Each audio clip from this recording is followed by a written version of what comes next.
How do I think the pyramids were built? To be honest, I have no answer to that question. And anybody who tells you that he or she knows how the pyramids were built are not telling the truth, because we don't know. We don't know. The Great Pyramid contains a number of mysteries.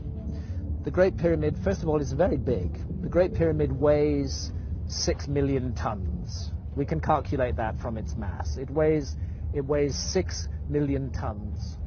Its footprint is 13 acres. It's more than 750 feet along each side. It's 481 feet tall. More than 2.5 million individual blocks of stone were used in its construction. But it's not just big. It's really, really precise. The Great Pyramid is locked in to the cardinal dimensions of our planet. The Great Pyramid is targeted on true north within 3/60ths of a single degree. Now, no modern builder would create a large building and add onto his or her shoulders the additional burden of aligning it to true north within a fraction of a single degree. They just wouldn't get it. They wouldn't understand why it was important to do that. But something drove the builders of the Great Pyramid to go to a very great additional trouble, not only to create this massive, imposing monument, but also to lock it on to true north. And then other things, to incorporate into its dimensions the dimensions of our planet. I don't want to get too numerical or possibly even boring here, but if you take the height of the Great Pyramid and multiply it by 43,200, you get the polar radius of the Earth. And if you measure the base perimeter of the Great Pyramid accurately and multiply that measurement by 43,200, you get the equatorial circumference of the Earth. In other words, for thousands of years, through times, through dark ages, when human beings didn't even know they lived on a planet, never mind its dimensions, that monument has encoded and speaks out the dimensions of our planet on a scale of 1 to 43,200. And the scale is not random. The number 43,200 is derived from a key motion of the Earth, which is called the precession of the Earth's axis. The Earth wobbles on its axis very slowly at the rate of 1 degree every 72 years. And 43,200 is a multiple of 72.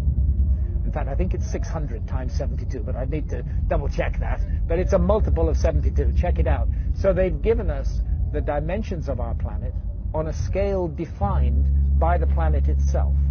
And that's an incredibly clever thing to do. How on earth did they do it? Where did that knowledge come from? This is why I'm forced to consider the possibility of a lost civilization in the human story. This is a work of almost, but not quite, space-age precision. It contains errors, but they are human errors for sure, but they're very tiny.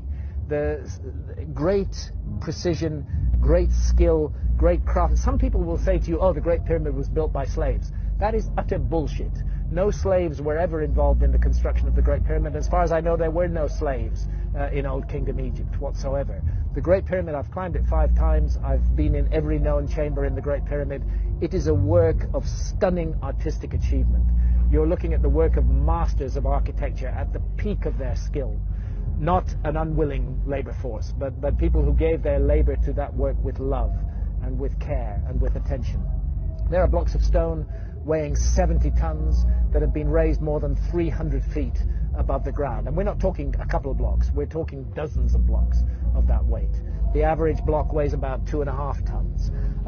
It's the moving of those huge blocks of stone, their arrangement into a high precision monument, and the achievement of actually doing it, because you know if you make a small mistake at the base, by the time you get to the summit of your 481-foot high pyramid, you don't have a pyramid, you have a corkscrew.